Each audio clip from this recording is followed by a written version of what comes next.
मानव शरीर में हम हमारी जितनी श्वासों को ले रहे हैं,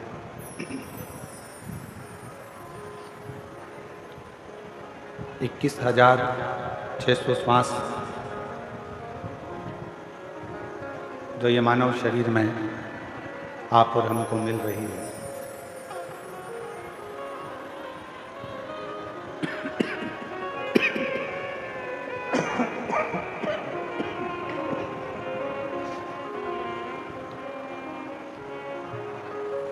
इक्कीस 21,600 श्वास जो मानव शरीर में मिल रही है,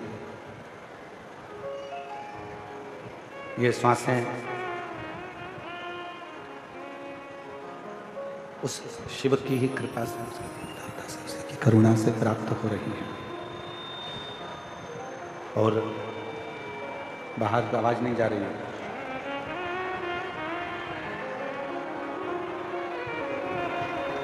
ये उन्हीं की ही कृपा, उन्हीं की ही करुणा, उन्हीं की ही दया है जो आप और हम भगवान शिव की ये पवित्र कथा का लाभ ले रहे हैं। और तेरी कृपा बिना नहीं एक भी अणु लेते हैं श्वास, तेरी कृपा से तनु बखान क्या करूं मैं राखों के ढेर का, चपटी बबूत में है खजाना कुबेर का। गंगाधार मुक्तिवार ओंकार तू, भोले ओंकार तू, आयो शरण तिहारी शंभो तार तार तू। बखान क्या करूं मैं राखों के ढेर का, चपटी भभूत में खजाना कुबेर का। हे गंगाधार मुक्तिद्वार ओंकार तू, बोले ओंकार तू, आयो शरण तिहारी शंभो तार तार तू। एक मानव का देह मिलना और मानव के देह के मिलने के बाद में, मानव देह प्राप्त होने के बाद, मानव देह प्राप्त होने के बाद भगवान की विरल भक्ति को प्राप्त करना। एक मानव देह मिलना और एक मानव देह प्राप्त होने के बाद में भगवान शिव की अविरल भक्ति को प्राप्त करना। और उस अविरल भक्ति में भी शिव की अनुपम कथा या शिव जी की पूजन का एक आनंद, शिव उपासना का एक आनंद जीवन को एक फल प्रदान करता है, आनंद प्रदान करता है, रस प्रदान करता है। 83,99,999 योनियाँ छूटने के बाद में ये 84 लाखवें नंबर की योनि मानव की मिलती है। और उसमें भी हमने अगर व्यर्थ ही उसको गंवा दिया, व्यर्थ ही हमने उसको निकाल दिया,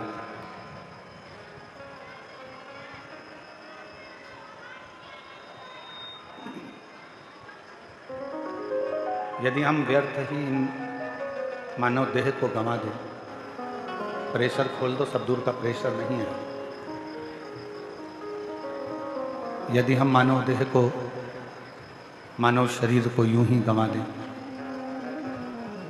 तो हो सकता है कि फिर हमें ये मानव देह मिले कि ना मिले, ये मानव का शरीर प्राप्त होगा कि नहीं,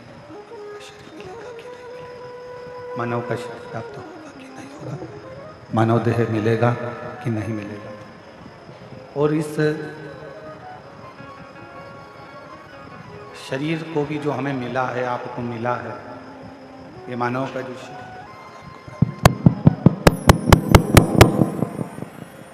जो ये मानव देह शरीर आपको हमको मिला है,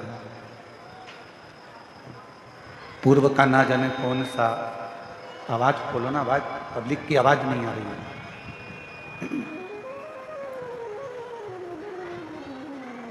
पूर्व का ना जाने कौन सा हमारा और आपका कोई पुण्य होगा, जो ये पुण्य के कारण आप और हम भगवान शिव की इस पवित्र कथा को श्रवण कर रहे हैं, भगवान शंकर की इस कथा को सुन रहे हैं। एक विचार करना अपने भीतर,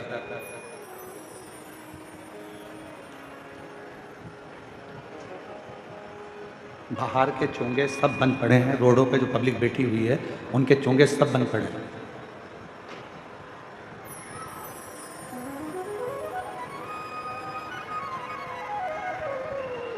आवाज नहीं जा रही है। शिव कथा कहती है, भगवान शंकर का चरित्र कहता है, शिव महापुराण की कथा कहती है कि अगर मानव देह, मानव का शरीर, मनुष्य की देह अगर मिली है और वो मानव का शरीर प्राप्त हुआ है, तो पूर्व का कोई अच्छा कर्म होगा, पूर्व का किया हुआ कोई अच्छा कार्य होगा, जिसके कारणवश आपको हमको ये मानव का शरीर मिला है। और कोई पिछले जन्म के अच्छे कर्म मुझे बाबा तेरा प्यार मिला, कोई पिछले जन्म के अच्छे कर्म मुझे बाबा तेरा प्यार मिला। जहाँ सारी दुनिया झुकती है, जहाँ सारी दुनिया झुकती है, मुझे वो आली दरबार मिला, दरबार मिला।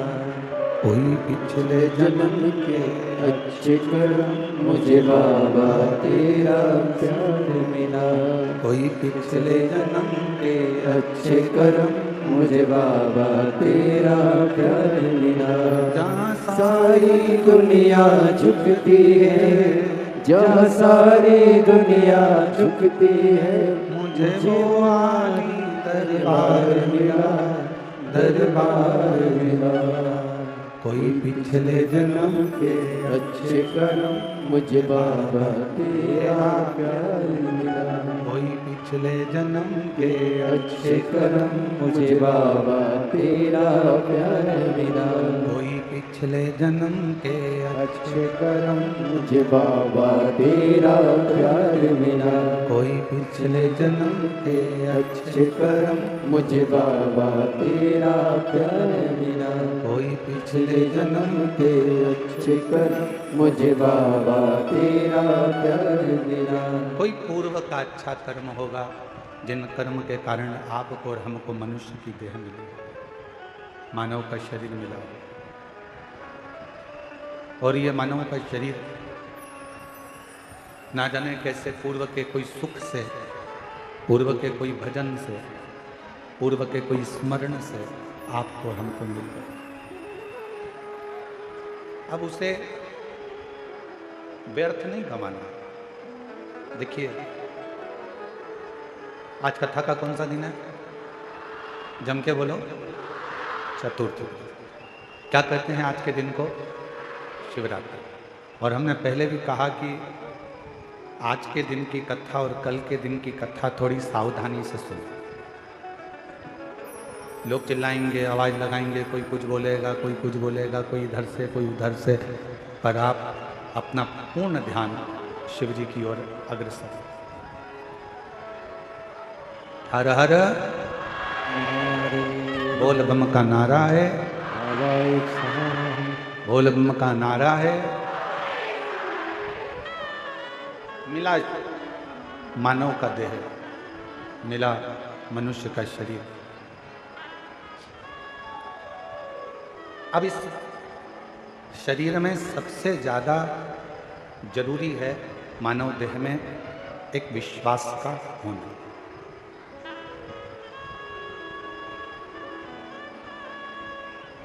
यदि मानव देह प्राप्त करने के बाद हमारा विश्वास नहीं है, हमारा भरोसा नहीं है, हमारी विश्वास की दृढ़ता नहीं है, तो फिर मानव शरीर पाने का कोई मतलब नहीं।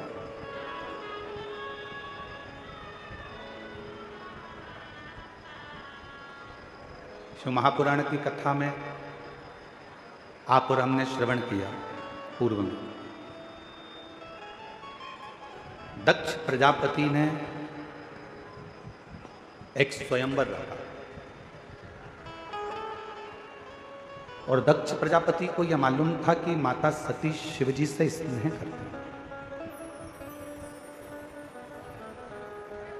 माता सती भगवान शंकर से प्रेम रखती है।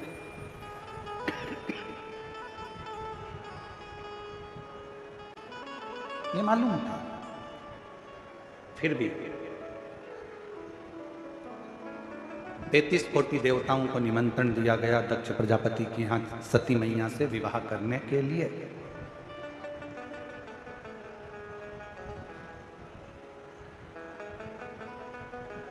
हर जगह पर पत्र भेजा गया कि सती का स्वयंवर है, मां सती का विवाह है, स्वयंवर है। जब हर जगह पर निमंत्रण भेजा गया तो फिर एक निमंत्रण शिव जी की यहां भी भेजना था।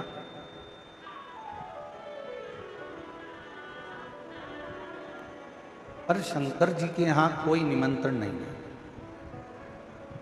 कि स्वयंवर में आप आओ या सती जी को विवाह कर कर लेकर जाओ या सती जी से आप विवाह करो, ऐसा कोई निमंत्रण शिव जी के यहां नहीं है। सभा लगी, ये कथा हम पहले कह चुके हैं, आपके स्मरण में होगा। शिव जी की एक प्रतिमा पत्थर की बनवाकर दक्ष प्रजापति ने अपने दरवाजे पर, उसको चौखट पर, द्वार पर रख दिया।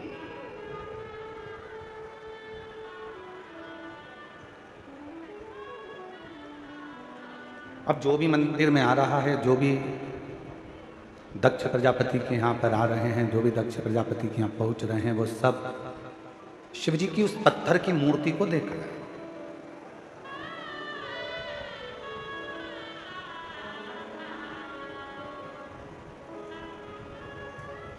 शिव मूर्ति का एक विधान बहुत अच्छा है।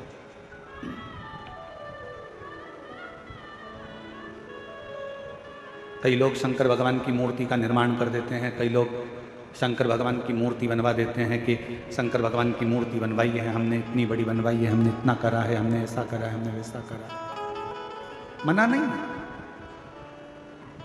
खूब बनवा,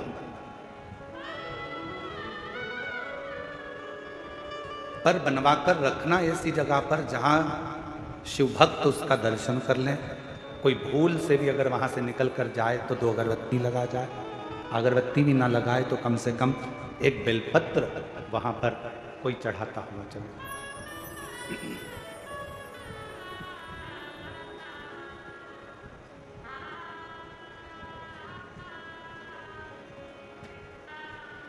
थोड़ी ना थोड़ी आराधना साधना वहां हो सके, कुछ थोड़ी सी, ज्यादा हो ना हो उसका मतलब नहीं, पर थोड़ी बहुत साधना वहां हो सके।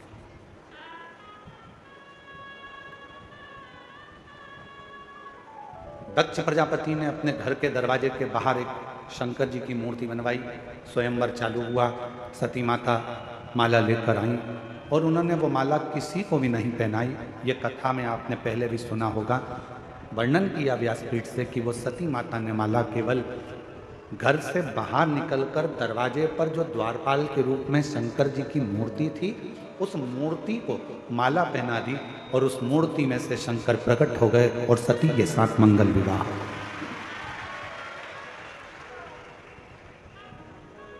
एक पाषाण की मूर्ति में से शिव प्रकट होकर अपनी भक्ति करने वाले को, अपने पर विश्वास करने वाले को भगवान शंकर स्वीकार कर लेते। भरोसा करना, भरोसा करा तो शिव ने उसको स्वीकार किया। अब यहां तक तो कथा आपने और हमने सुनी, पर इसके बाद विवाह होने के बाद जब माता सती ब्याह कर शिव जी के साथ जाने लगे, कैलाश पर पहुंच गई। दक्ष प्रजापति के घर में कोई संपदा की कमी नहीं थी, उनके यहाँ कोई वैभव की कमी नहीं थी, कोई दौलत की कमी नहीं थी, कोई धन की कमी नहीं थी। अब वहां जब पहुंची कैलाश पर, तो वहां देखा कि ना तो वहां पर सोने के लिए कोई पलंग था, ना कोई गादी थी, ना कोई तकिया था, ना कोई सेज थी, ना कोई पात्र था, ना कोई आभूषण था, ना कोई वस्त्र था।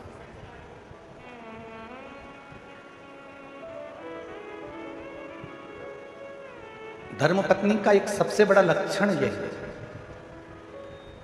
धर्मपत्नी का सबसे बड़ा अगर क्रम है, धर्मपत्नी का सबसे बड़ा लक्षण है, तो सबसे बड़ा लक्षण धर्मपत्नी का एक ये भी है कि पति के घर में अगर कुछ भी नहीं है तो भी उसके मन में ग्लानि ना आए।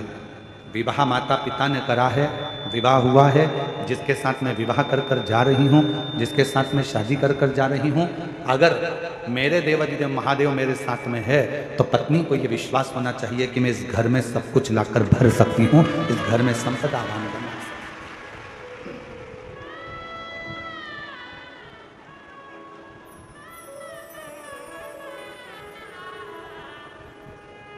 पूछने वाले बहुत कुछ पूछते हैं।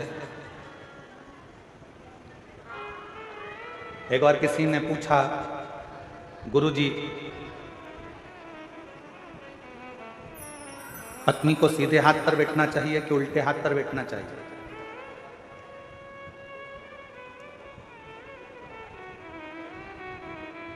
ए गुरुजी, पत्नी को सीधे हाथ पर बैठना चाहिए कि उल्टे हाथ पर बैठना चाहिए? हमने कहा पूजन पाठ आराधना साधना में भले सीधे हाथ पर बिठाओ, मना नहीं, पर एक निवेदन जरूर है कि पत्नी भले सीधे हाथ पे बैठे चाहे उल्टे हाथ पर बैठे, पर इतना जरूर ध्यान रखना कि, समझ गए, वो कहाँ बैठ रही हैं? आपके राइट हैंड में बैठकर भगवान की भक्ति कर रही हैं, आपके लेफ्ट हैंड में बैठकर भगवान की आराधना कर रही हैं, मना नहीं। धर्मपत्नी को दिल में भी बिठाओ, मना नहीं, आपकी अर्धांगिनी है। नैनों में बिठाओ, अपनी पत्नी के शब्दों को कानों में बिठाओ, मना नहीं। हृदय में बिठाओ, मना नहीं। पूजन में राइट में बिठाओ, मना नहीं है। लेफ्ट में बिठाओ, मना नहीं है, पर सिर पे मत बिठाओ। क्यों? सिर पर किसको बिठाना है? पत्नी को दिल में, और माता पिता की आज्ञा को सिर पर बिठाना चाहिए। पत्नी को कहाँ बिठाना चाहिए? दिल में, और माता पिता की जो आज्ञा है, माता पिता की जो आज्ञा है, उसको सिर धारे करके सिरोधार। क्योंकि तुम्हारे माता पिता की आज्ञा जब तुम्हारे सिर पर आएगी तो तुम्हारे दिल में जो तुम्हारी धर्म पत्नी बैठी है उसके भी सिर पर तुम्हारे माता पिता की आज्ञा है, क्योंकि वो हृदय के अंदर है, मन में है, दिल में है तुम्हारे। पत्नी सिर के ऊपर नहीं, पत्नी हृदय में बैठे, और माता पिता की आज्ञा, माता पिता के शब्द, माता पिता की आज्ञा सिर पर, सिरोधार।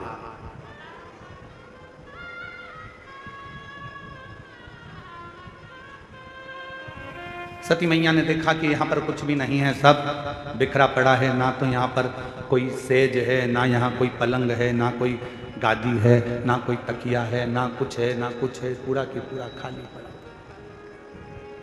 पूरा खाली। शिवजी ने पूछा सती जी से, आप अपने पिता दक्ष प्रजापति का घर छोड़कर मेरे पास में आई हो, मेरे साथ में हो? आप अपने पिता का घर छोड़कर मेरे पास में आई हो, मेरे घर में आई हो। यहाँ पर मेरे पास में कुछ वैभव नहीं है, धन नहीं है, दौलत नहीं है, संपदा नहीं है, सत्ता नहीं है, यहाँ मेरे पास में तुमको देने के लिए कुछ नहीं।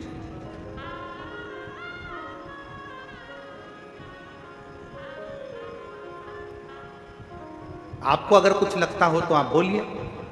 सती मैया ने कहा, स्वामी अगर पति साथ में है तो दौलत की जरूरत नहीं पड़ती, केवल धैर्य की जरूरत पड़ती है, थोड़ा इंतजार।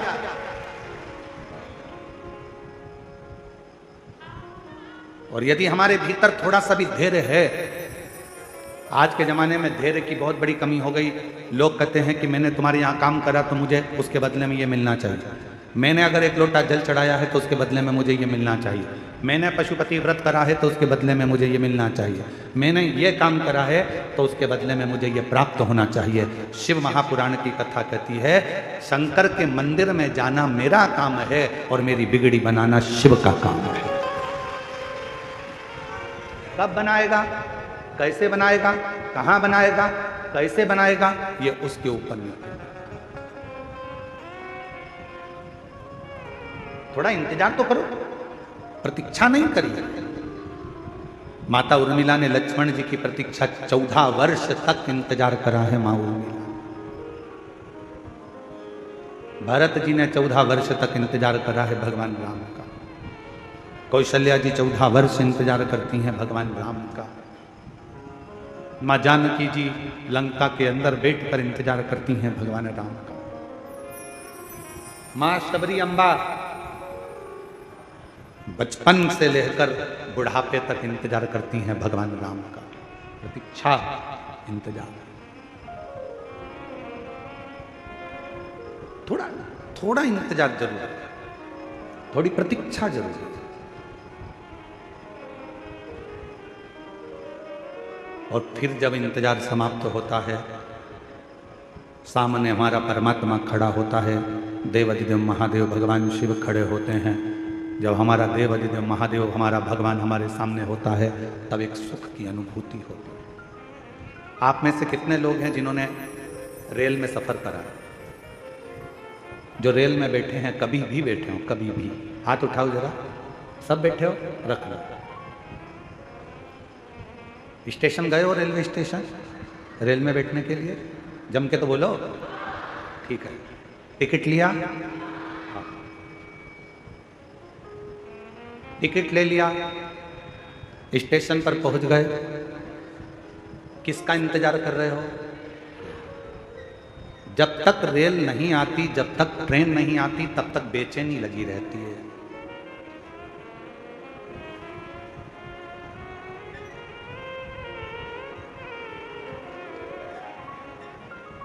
कोई सी भी आती है, आपको लगता है अपनी है, बोलो सही है कि गलत है? फिर इधर से निकल गई तो किसी ने कहा, अरे इधर से थोड़ी ना आएगी, अपने को तो जाना इधर है, तो इधर से आए। अच्छा, हाँ, अब जितनी ट्रेन इधर से आ रही है उसका इंतजार हो रहा है, जो भी निकल रही है उसका इंतजार आ रही आ रही है। सामान संभाला, पोटली संभाली, आटेची संभाली, बच्चे संभाले, सब कुछ संभालते संभालते ट्रेन का इंतजार करती करती बाट जोती जोती आ रही। इधर बच्चों को जल्दी आ गई। कितना टेंशन, टिकट लेके रखा है पर ट्रेन में जब तक बैठ नहीं गई तब टेंशन टेंशन टेंशन। जल्दी आओ, जल्दी चढ़ो चढ़ो, ऊपर चढ़ो, लो सामान लो, अटैची लो, सामान लो, चढ़ गए। हाँ, पानी की बोतल करनी, फिर पानी की बोतल ली, जल्दी से पति से कहा चलो चलो चलो। और जो जाके सीट पर बैठी, बस बैठने के बाद बैग इधर, सामान उधर, बच्चे उधर, तब इतनी रिलैक्स, इतनी शांति कि ऐसा लग रहा है कि दुनिया का सारा खजाना मिल गया। एकदम शांति से बैठ गई, ट्रेन चल दी। अब इसको टेंशन नहीं है, अब इसको चिंता नहीं है, अब इसको बिल्कुल भी चिंता नहीं है। अब तो जब उतरेगी, सामने स्टेशन आएगा, उतर जाएगी, अब चिंता नहीं है। चिंता कब थी? जब तक ट्रेन नहीं मिली थी। कब थी? जब तक ट्रेन में बैठी नहीं थी, तब तक चिंता थी। ट्रेन आ गई, बैठ गई, चिंता समाप्त हो गई। बस यही शिव पुराण कहती है, आप कब तक चिंता में हैं? जब तक आप शंकर भगवान के दरवाजे तक नहीं पहुंचे। आप कब तक चिंता में हैं? जब तक शिव के सामने जाकर नहीं बैठे। जो शंकर के द्वार पर पहुंच गया, महाकाल राजा के चरणों में पहुंच गया, जो मेरे विश्वनाथ के चरणों में पहुंच गया, जिसने भगवान शंकर की अविरल भक्ति को धारण कर लिया, बस शिव तत्व को जिसने अपने भीतर उतार लिया, फिर चिंता करने की जरूरत नहीं है। अब सौंप दिया इस जीवन का सब भार तुम्हारे।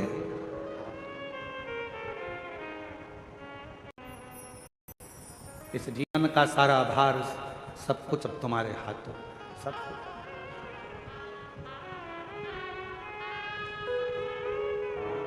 अब कोई चिंता, कोई विषय, कुछ नहीं, कोई टेंशन।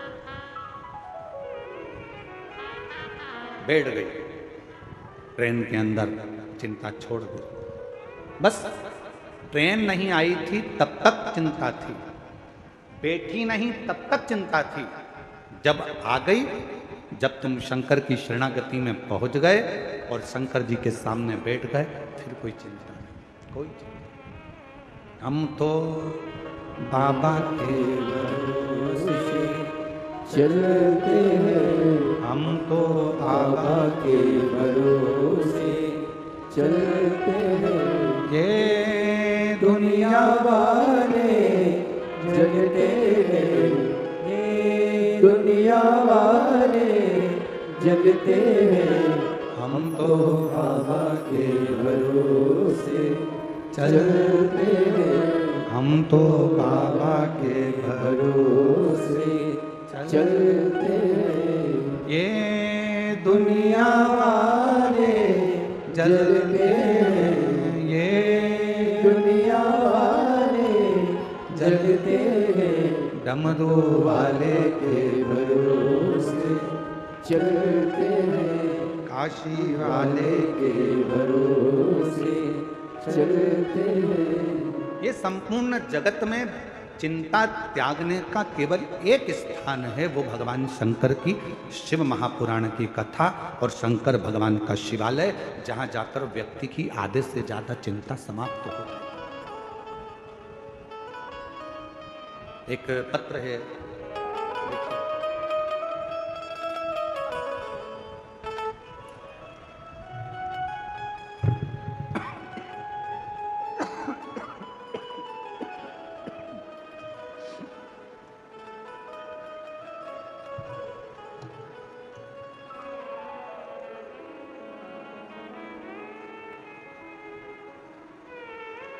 ऋषभ देशमुख। मेरा नाम प्रीति देशमुख है, पति जितेंद्र कुमार देशमुख है। मैं ग्राम रीको, नया रायपुर, छत्तीसगढ़ की निवासी हूँ। कहीं बैठे हों तो हाथ हिला सकते हैं। मेरा बेटा अनय देशमुख 4 वर्ष की आयु के बाद अचानक से तबीयत खराब होना शुरू हुआ। कहीं बैठे हैं? हाथ हिला।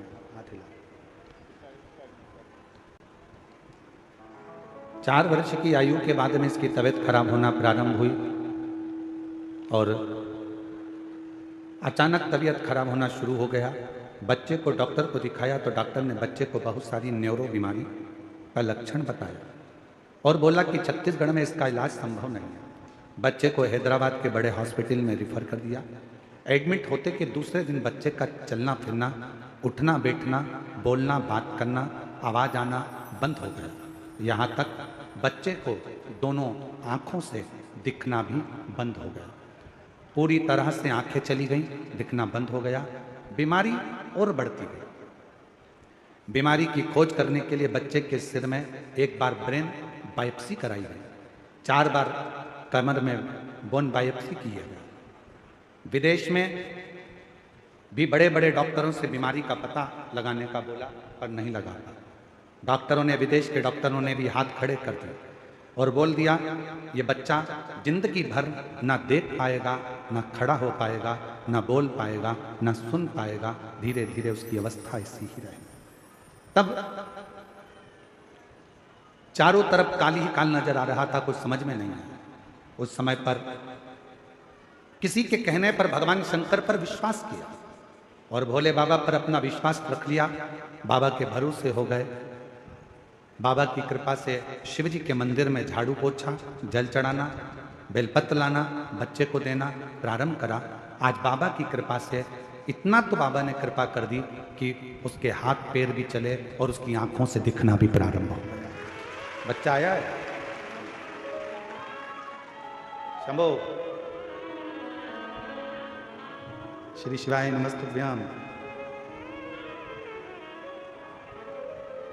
जिसकी आंखों से दिखना बंद हो गया था, पाँव से चलना बंद हो गया था, हाथों का उठाना काम करना बंद हो गया था और ऐसी बीमारी लग गई कि जिसका इलाज किसी डॉक्टर के पास नहीं था। आज बाबा की कृपा से उसकी दोनों आंखों से दिखना प्रारंभ हुआ और पशुपति नाथ का व्रत करना प्रारंभ करा।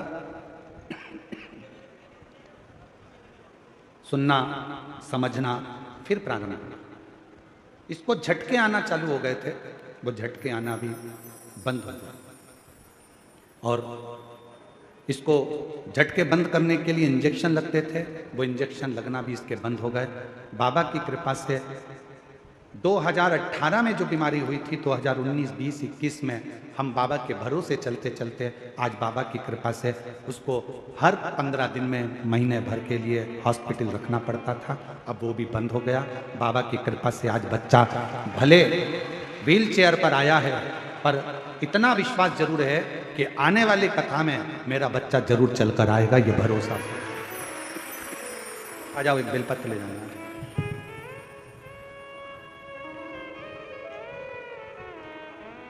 उसको भले रहने दो, ना लाते बने तो रहने दो।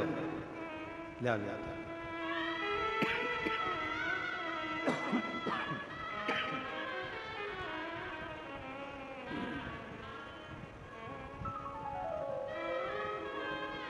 और शंभु, आज तुम्हारा साउंड पूरा गला पकड़ रहा है, उसके कारण बस बोलने में इतनी खांसी चल रही है कि पूछो ना।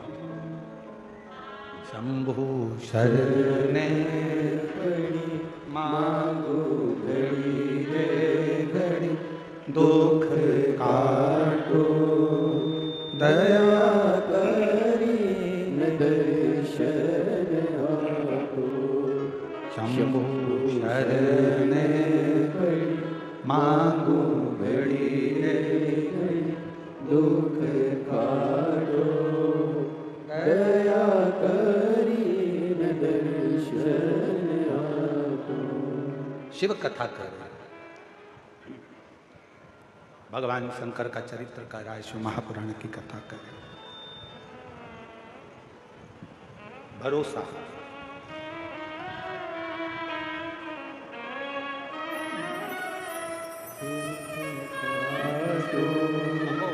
दया करी दर्शन आपो।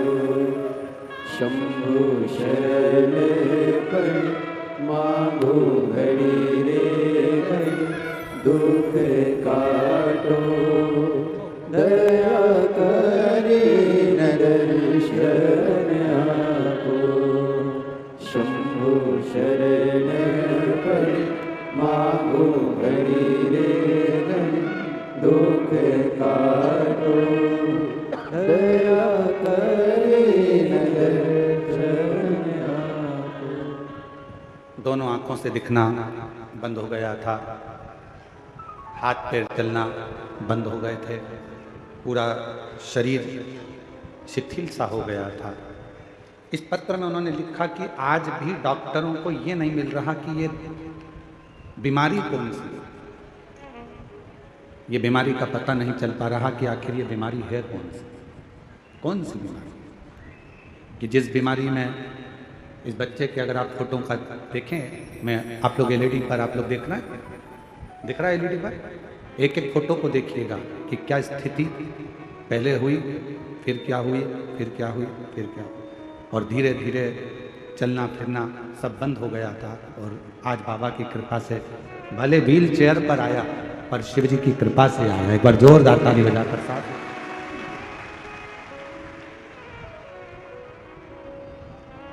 क्या सती मैया के मन में एक भाव आया, माँ सती के हृदय चित्त में यह विचार आया, सती जी से कहा क्या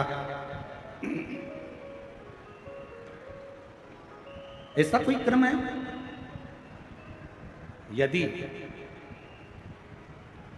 धर्म पत्नी अगर विचार कर ले, धर्म पत्नी अगर विचार करे, तो कितना भी वीरान घर क्यों ना हो, कितना भी वीरान घर क्यों ना पड़ा हो, कितना भी बेकार कुछ क्यों ना हो, अगर धर्म पत्नी अगर विचार करे और पति का यदि उसको अच्छा संग मिले, तो निश्चित है कि वो एक वीरान को भी स्वर्ग बना सकती है, एक वीरान को भी श्रेष्ठ बना सकती है। और मैंने तेरे ही भरोसे बाबा, तेरे ही भरोसे हवा विच उड़ती जावांगी बाबा, डोर तो छड़ी नाम कटी जावांगी। बोले मैं तेरी पतंग शंभू, मैं तेरी पतंग हवा विच उड़ती जावांगी बाबा, डोर तो छड़ी नाम कटी जावांगी। शिव कथा कह रहे, जहां पर भरोसा होता है, विश्वास होता है, वहां शिव का निवास होता है।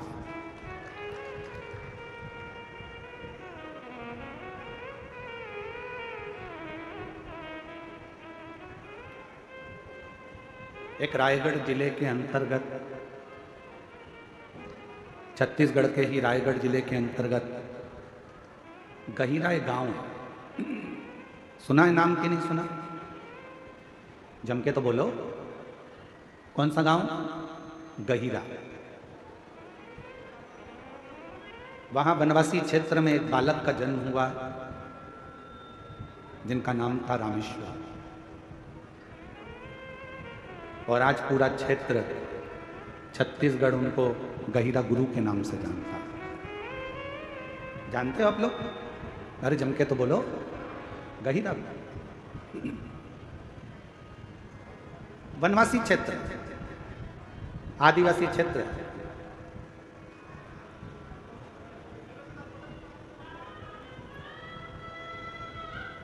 जब गहिरा गुरु का जन्म हुआ, रामेश्वर का, उस बालक का नाम था रामेश्वर। बालक का जन्म हुआ और गहिरा गुरु जब छोटे थे, बाल्यावस्था थी, बचपन था, एकांत में एक पेड़ के नीचे बैठ जाते थे।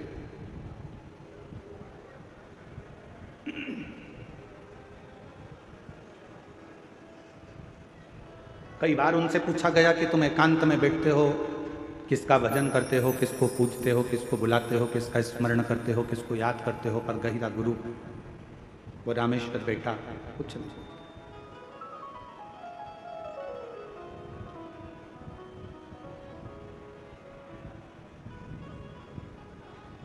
एक दिन पिताजी ने सूचना कराई गांव के व्यक्ति से कि मेरा बेटा रामेश्वर नहीं दिख रहा, और मेरे बेटे रामेश्वर को जरा देखकर बोलना कि पिताजी ने कहा है कि एक लकड़ी लेकर आना, और लकड़ी की जरूरत है अभी घर के अंदर, एक औजार बनाना है, हल बनाना है, लकड़ी की जरूरत थी, बेटे से कह दो। बालक रामेश्वर बैठा। गांव का एक व्यक्ति और गांव का एक व्यक्ति दौड़कर गया, पेड़ की छांव में वो बालक बैठा अपनी मस्ती में, अपनी अलमस्ती में बैठा हुआ। और गांव का व्यक्ति दौड़ कर गया और जाकर कहा, अरे रामेश्वर, ओए रामेश्वर। छोटे बालक को आवाज लगाई, आवाज लगाकर कहा कि तुम्हारे पिताजी ने लकड़ी मंगवाई है। बस साधना कर रहे थे, किसी को नहीं मालूम था कि किसकी साधना करते थे। वो तो जब मालूम पड़ा कि उनके मुख से शिव नाम निकलता गया, शिव नाम। एक लकड़ी उठाई, बड़ी विशाल, ले जाकर आंगन में रख दी। अंदर चले गए। पिताजी ने देखा इतनी विशाल लकड़ी, बेटे की उम्र तो छोटी सी है, उम्र भी कम है, हाइट भी कम है, और लकड़ी लाया इतनी बड़ी उठाकर। यही छत्तीसगढ़ की कथा है, यही रायगढ़ जिले की कथा है, और ये बहुत पुरानी कथा नहीं है।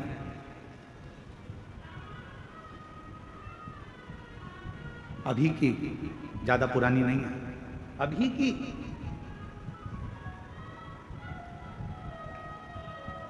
शायद 1905 में उनका जन्म हुआ और 1996 में शायद, ऐसा स्मरण में होगा, हो सकता है आगे पीछे हो, हमारे ध्यान में ना हो, पर 1996 में देह का त्याग,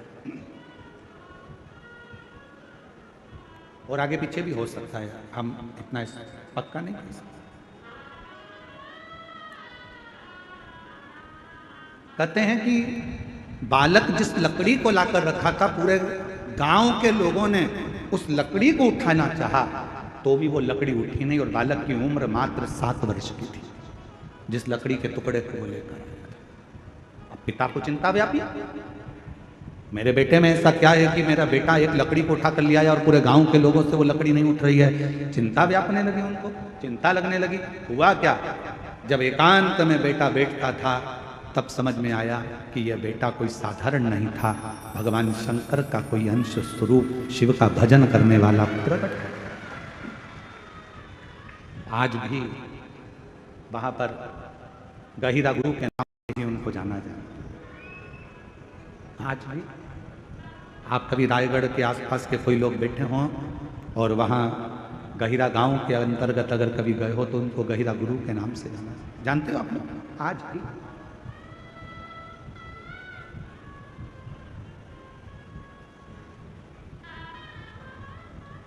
सबको सीख देते थे, संस्कृत पढ़ो, विद्याध्ययन करो, मांस का त्याग करो, पशुओं की बलि नहीं देना। आदिवासी थे, वनवासी थे, आदिवासी क्षेत्र में रहते थे, वनवासी क्षेत्र में रहते थे, पर नवयुवक बेटा बेटियों को, नवयुवक बच्चों को, नवयुवकों को दिन रात समझाने का कार्य करता था।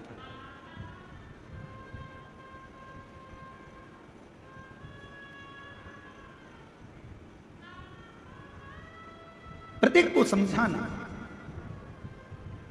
प्रत्येक को उपदेश देना, ये उनका काम।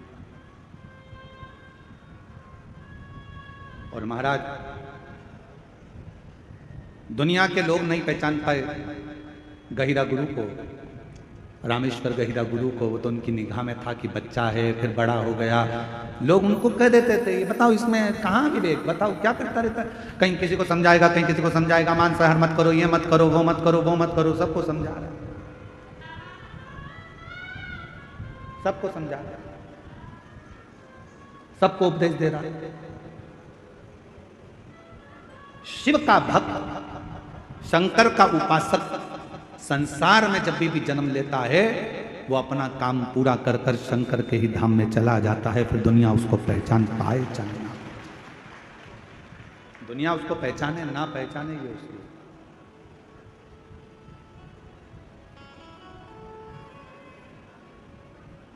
एक शिव का भक्त जब पृथ्वी पर आता है तो शिव महापुराण की कथा कहती है कि, शास्त्र कहता है, शंकर भगवान का कोई भक्त, शंकर की आराधना करने वाला, शिव की उपासना करने वाला जब मृत्यु लोक में आता है तो उसको 33 कोटि देवता भी पुष्पों की वर्षा कर कर उसका जन्म देते हैं पृथ्वी पर। और जब वो संसार सागर से जाता है तो भी देवता, 33 कोटि देवता उसके लिए दुमदुमियां बजाते। जगत गुरु शंकराचार्य जी, जिन्होंने भारत की भूमि का ही नहीं पूरे राष्ट्र को अपनी विद्वत्ता से गौरवान्वित किया था। छोटी सी अवस्था थी जगत गुरु शंकराचार्य जी की, और छोटी सी अवस्था से शिव के प्रति विश्वास, भरोसा, स्मरण, भजन, मंत्र जाप, ये नित्य करता। उपदेश देना, समझाना, ज्ञान देना।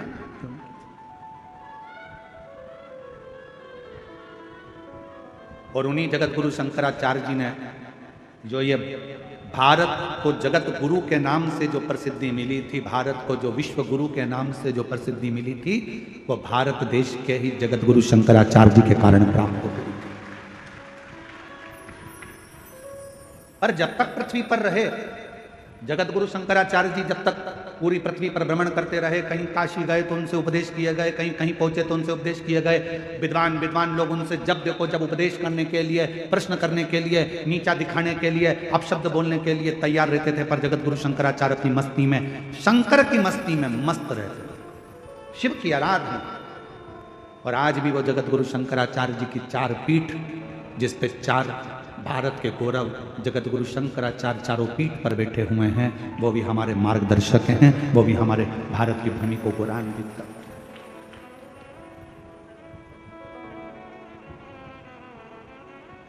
शिव का एक अंश है, शिव का एक रूप है।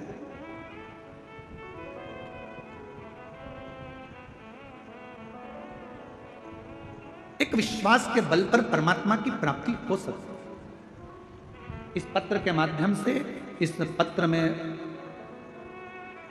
उनकी मां प्रीति देशमुख से एक बार जाकर पूछना कि जिस बेटे का शरीर काम करना बंद कर दिया हो, जिसकी आंखों से दिखना बंद हो गया हो, जिसकी श्रवण शक्ति, बुद्धि, हाथ पैर सब शिथिल होते चले गए हों, तो उस मां से पूछना कि बेटे की हालत देखते देखते उस मां की दशा क्या होती होगी। और आखिरी में उस मां से ये भी पूछना कि तूने भरोसा रखा है शंकर पर, किसी और पर नहीं, जो जगत का कल्याण करने वाला है, मृत्यु को जो जीत सकता है, वो महामृत्यु। डॉक्टर ने इस पत्र में, बहन लिख रही है, डॉक्टर ने कह दिया था ये कभी नहीं देख सकता, जैसा है अब आंखों से कभी नहीं देख सकता, नहीं सुन सकता। पर एक विश्वास, एक भरोसा यदि शिव पर है, विश्वास है, भरोसा है, तो शिव। आप किसके भरोसे पर आए हो यहाँ कथा सुनने के लिए? सियोर वाले महाराज के भरोसे पर मत आना। आपको सियोर वाले से कोई मतलब होना भी नहीं चाहिए। सियोर वाले कुबेरेश्वर बाबा से मतलब रखो, पर सियोर वाले पंडित प्रदीप मिश्रा से मतलब मत रखो। आपका जुड़ाव होना चाहिए शंकर से।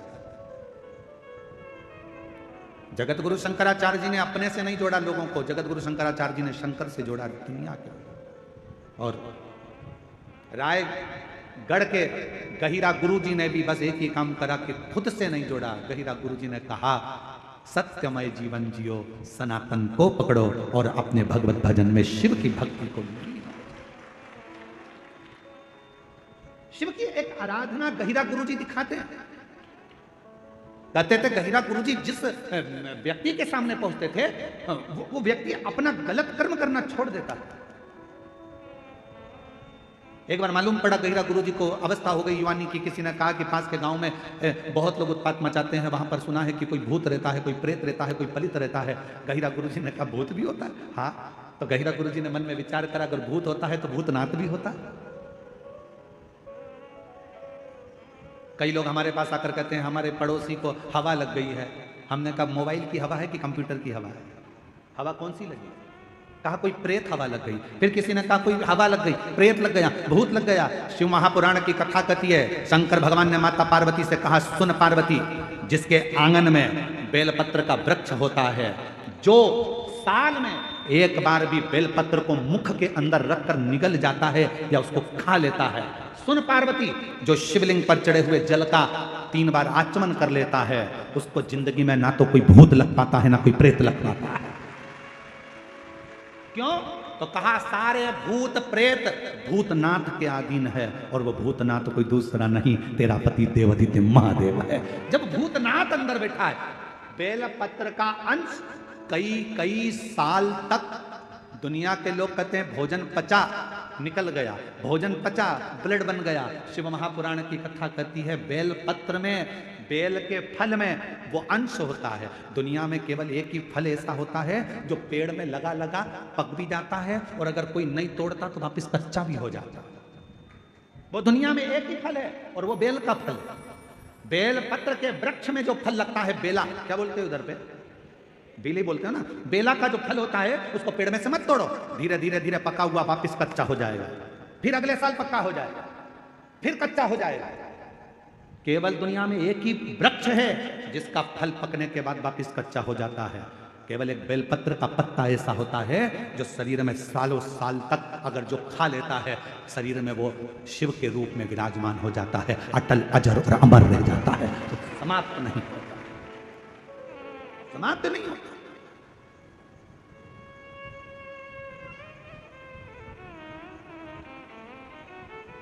जैसे भस्म की कोई एक्सपायर डेट नहीं होती। होती है क्या? अर्जुन के तो बोलो। तुम्हारे घर में लकड़ी जलाई, तुमने भस्म तैयार करी, चूल्हा जलाया, कंडा जलाया, गोबरी जलाई, और तुमने जो राख तैयार करी, कोई तुमसे पूछे राख कब एक्सपायर होगी? राख की, भभूति की, भस्म की कोई एक्सपायर डेट नहीं होती। जैसे भस्म की कोई एक्सपायर डेट नहीं है, उसी तरह बेलपत्र की कभी एक्सपायर डेट नहीं है। बेलपत्र का कोई एक्सपायर डेट नहीं है। एक बेलपत्र को यदि आप 12 ज्योतिर्लिंग की यात्रा करने जा रहे हो, बेलपत्र को आप अपनी कॉपी में रखकर ले जा रहे हो, और बेलपत्र को तुमने खोला, अब भगवान महाकाल बाबा क्या पहुंच गए, काल अधिपति महाकालेश्वर बाबा को मेरी बेलपत्र समर्पित हो, चढ़ाई, वापिस उठा ली, चल दो अगले ज्योतिर्लिंग, फिर निकाली, मैं त्र्यंबकेश्वर बाबा को बेलपत्र समर्पित करता हूँ, वापिस रख ली, फिर चल दिए। 12 ज्योतिर्लिंग में एक बेलपत्र भी घर से लेकर गए हो, और वो बेलपत्र अगर आपने 12 ज्योतिर्लिंग को भी समर्पित करी है, तो मेरे शंकर ने ये नहीं कहा कि यह पुरानी है, क्योंकि अखंड अजर और अमर है। ये मेरी की अखंडता है। बेलपत्र कोई साधारण नहीं। जैसे सिर पर लगा हुआ त्रिपुंड का भस्म कभी एक्सपायर नहीं होता, उसी तरह शिव की बेलपत्र कभी एक्सपायर नहीं एक्सपायर।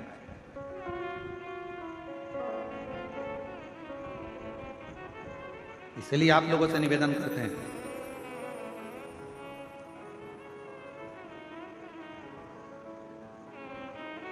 दवाई एक्सपायर हो उसके पहले उसको खा लेना चाहिए, और तुम एक्सपायर हो उससे पहले श्री शिवाय नमस्तुभ्यम गा लेना चाहिए।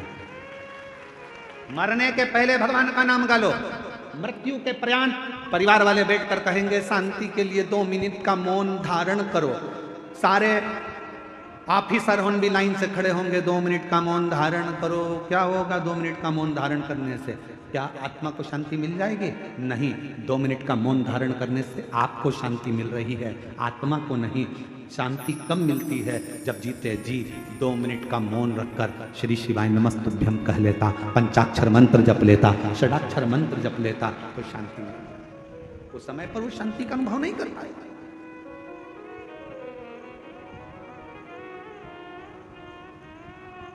जो शांति का अनुभव चाहिए था वो ना कर पाए।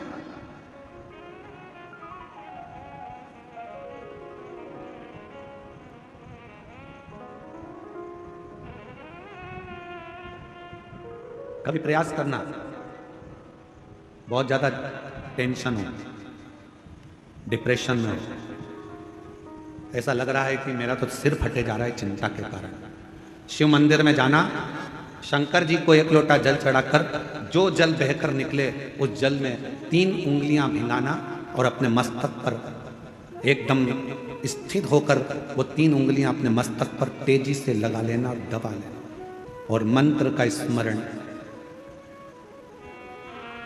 भीतर के भीतर ओम नाद करिएगा।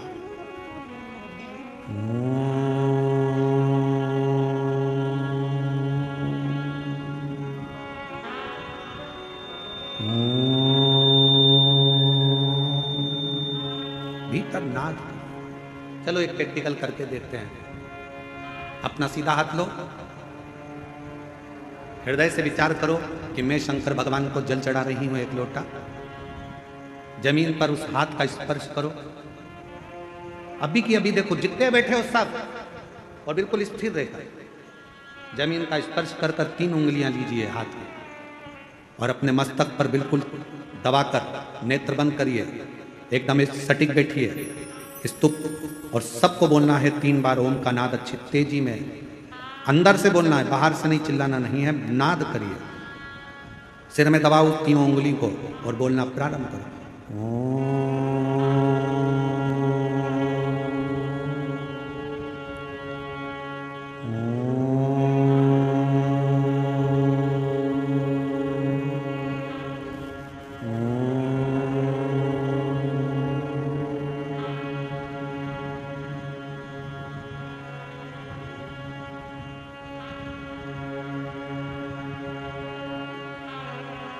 अब अपने हाथ को हटाओ और आंखों को धीरे धीरे खोलो। आपको ऐसा महसूस होगा कि ऐसा लग रहा है कि मैंने 12 ज्योतिर्लिंग यहीं दर्शन कर लिए। एक क्षण में शिव का सात्विकता शिवोहम शिवोहम शिवोहम, शिव मेरे भीतर और मैं शिव के भीतर हूं। तो दर्शन, भीतर शिव है, बाहर शिव है। सृष्टि में हर जगह जहां डिप्रेशन आए, शिव को एक लोटा जल चढ़ाया, जल लिया और लगा लिया अपने सिर पर, 3 उंगलियां लगाकर बैठ गए। 2 क्षण के लिए 3 बार ओम का नाद करा, लंबे स्वर में, आंख नहीं खोलना। धीरे से जब उंगलियां पूरी हट जाए तब धीरे धीरे आंखों को खोलो। आपको ऐसा महसूस होगा, शिवोहम शिवोहम शिवोहम शिवोहम, शंकर मेरे भीतर है, मैं शिव के भीतर हूँ। संसार में शिव, शिव में संसार है, और मेरे सारे तकलीफ, सारा दुख, सारा कष्ट मेरे शंकर का है। अब मैं जानती हूँ कि मेरा कष्ट शिव मिटा दे, शिव मिटा। और जब कोई नहीं आता मेरा बाबा आता है, जब कोई नहीं आता मेरा बाबा आता है, मेरे दुख के दिनों में वो बड़ा काम आता है।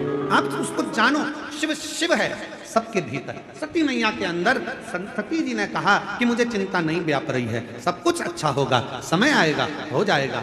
यहां तक विश्वास था सती का। पर जब सती मैया को भगवान शंकर कथा सुनाने के लिए लेकर गए, कथा सुनकर जब सती आ रही थी, तब सती मैया का विश्वास टूट चुका था। सती जी के हृदय में भरोसा नहीं रहा था। शंकर जी ने जब राम जी को प्रणाम करा, सती जी ने पूछा तुम किसको प्रणाम कर रहे हो? कहा ये मेरे इष्ट हैं जो सामने हैं, ये मेरे इष्ट हैं।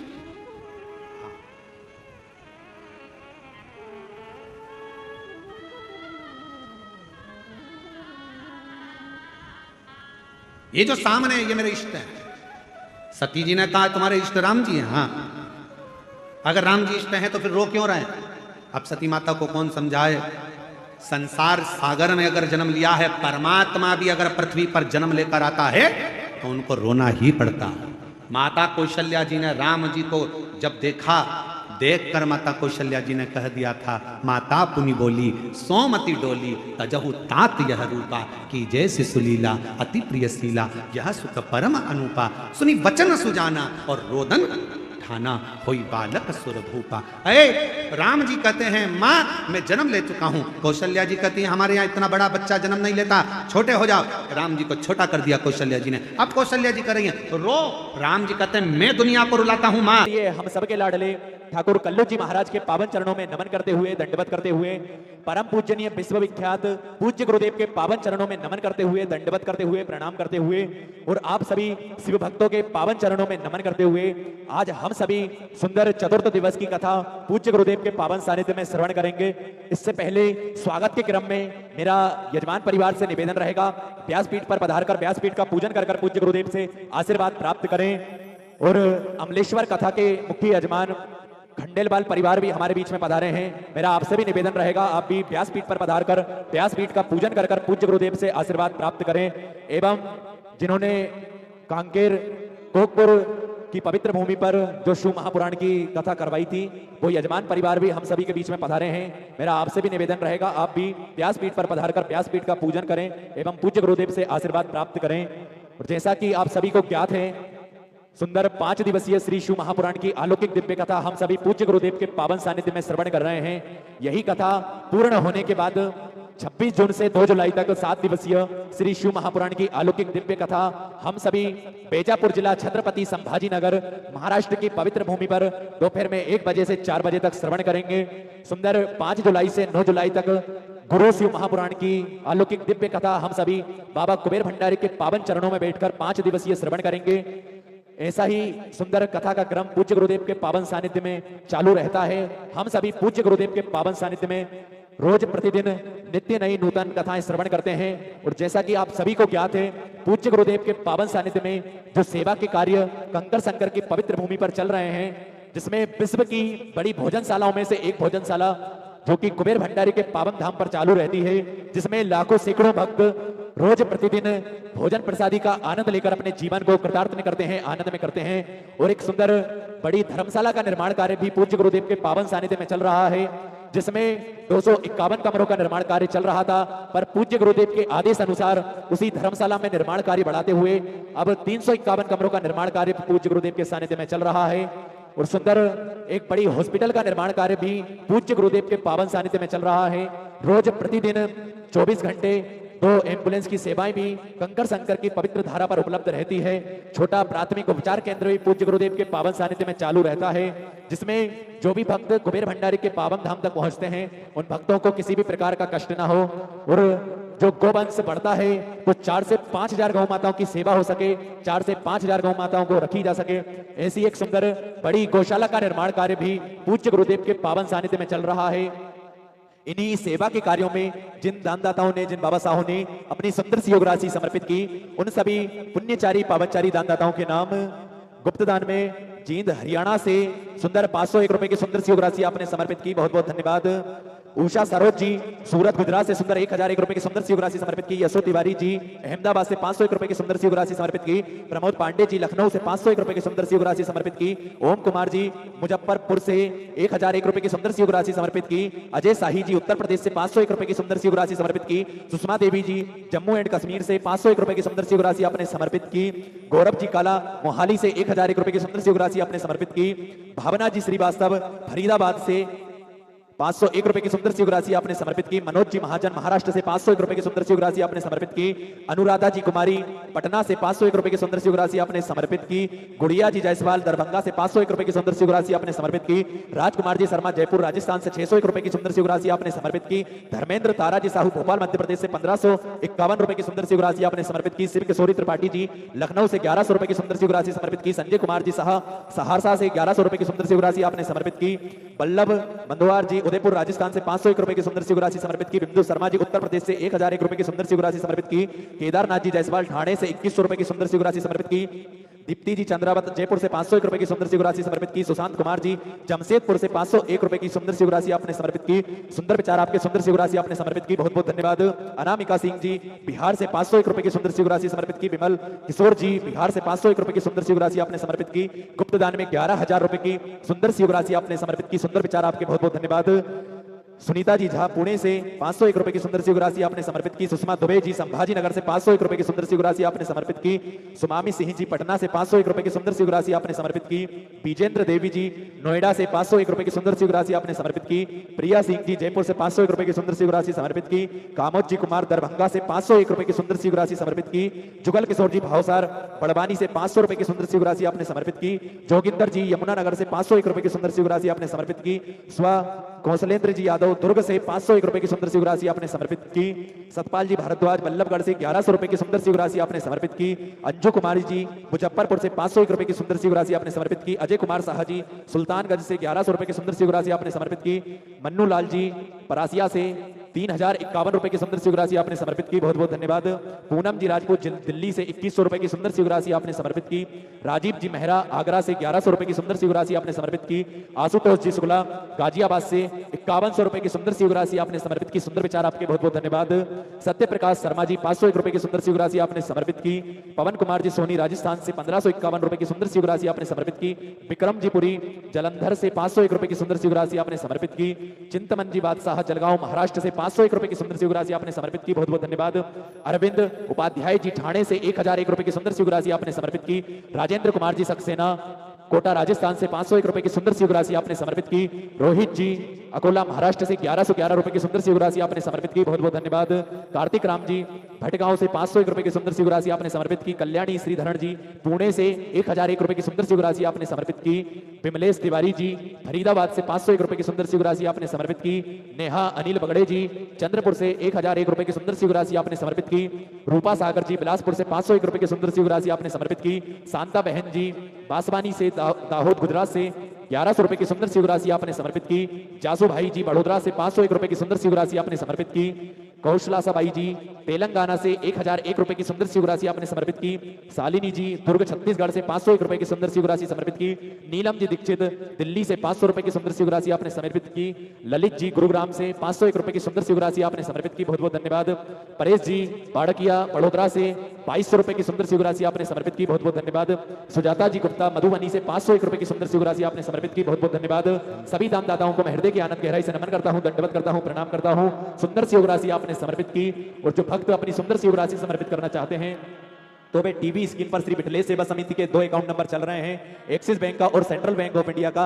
दोनों भी अकाउंट में से किसी भी अकाउंट में अपनी सुंदर सी राशि भेजकर अपने नाम की रसीद आप व्हाट्सएप पर प्राप्त कर सकते हैं। आइए सीधे व्यासपीठ की शरण में चलते हैं। पूज्य गुरुदेव के पावन सानिध्य में आज हम सभी चतुर्थ दिवस की कथा श्रवण करेंगे। जय जय श्री राधे, हर हर महादेव, श्री शिवाय नमस्तुभ्यम।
विश्वनाथ भगवान की जय, महाकालेश्वर भगवान की जय, ओंकारेश्वर भगवान की जय, कुबरेश्वर महादेव की हर हर महादेव, हर हर महादेव, हर हर महादेव। भगवान देवादिदेव महादेव भगवान शिव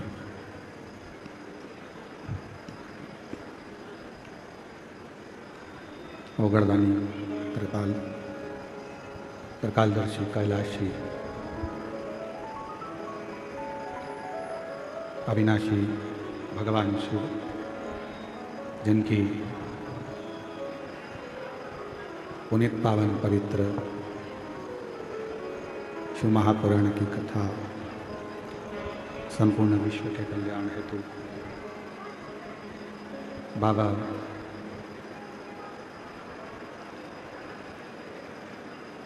देवादिदेव महादेव की कृपा से, उनकी करुणा, उनकी उदारता से ये पवित्र पावन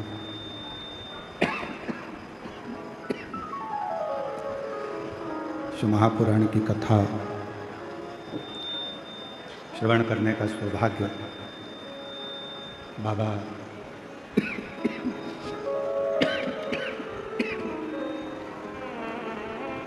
देवादिदेव की कृपा से, भगवान शिव की करुणा, उनकी उदारता, उनकी कृपा से ये पवित्र पावन शिव कथा, शिव महापुराण की पवित्रमय आनंदमय कथा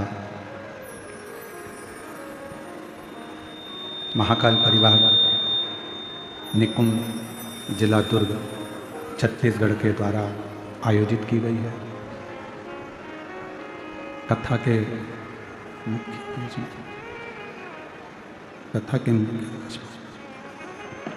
गला पकड़ रहा है, गला खींचेगा यहाँ से। कथा के